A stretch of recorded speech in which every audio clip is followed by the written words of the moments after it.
राज्यसभा में विपक्ष को कमजोर कर सत्ता पक्ष खुद को मजबूत करने के लिए हर दांव पेच आजमाता नजर आ रहा है। इसी कड़ी में अब गुजरात में बीजेपी ने कांग्रेस का खेल बिगाड़ दिया। जी हां, राज्यसभा चुनाव में कांग्रेस का 2 सीटें जीतना अब मुश्किल नजर आ रहा है, लेकिन कांग्रेस गुजरात का हिसाब बीजेपी से कर्नाटक में वसूल सकती है। ऐसा हम क्यों कह रहे हैं, इस रिपोर्ट में देखिए।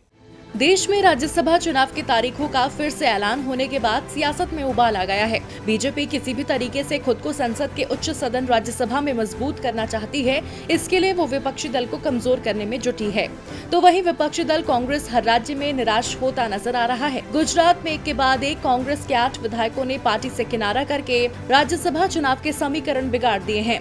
लेकिन अब कांग्रेस गुजरात का हिस्सा कर्नाटक से चुकता करने का प्लान बना रही है। दरअसल 19 जून को जिन 24 सीटों पर चुनाव होना है, उनमें कर्नाटक की भी 4 सीटें शामिल हैं।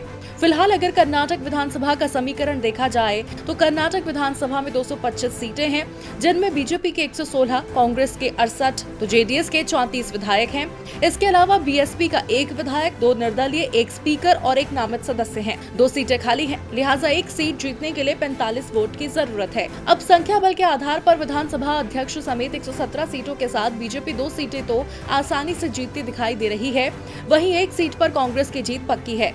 जेडीएस के पास 34 विधायक हैं, लिहाजा पार्टी अपने दम पर सीट नहीं जीत सकती।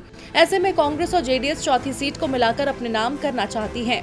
सूत्रों से मिली जानकारी के मुताबिक कांग्रेस पूर्व केंद्रीय मंत्री और पार्टी के वरिष्ठ नेता मल्लिकार्जुन खड़गे को मैदान में उतार सकती है। लेकिन अगर जेडीएस प्रमुख एचडी देवेगौड़ा चुनाव लड़ते हैं तो कांग्रेस उन्हें समर्थन दे सकती है। वहीं अगर बीजेपी के दावेदारों की बात करें तो प्रभाकर कोरे एक और कार्यकाल की तलाश में हैं। उनके अलावा पूर्व केंद्रीय मंत्री अनंत कुमार की पत्नी तेजस्विनी और कर्नाटक के पार्टी महासचिव प्रभारी मुरलीधर राव का नाम भी दावेदारों की लिस्ट में है। इसके अलावा मंत्री बनने से रह गए 8 बार के विधायक उमेश कुट्टी अपने भाई रमेश कुट्टी को राज्यसभा भेजना चाहते हैं। वो बीजेपी के एक वर्ग के साथ मुलाकात कर चुके हैं और इस बैठक के बाद बीजेपी में असंतोष की बातें भी सामने आई है।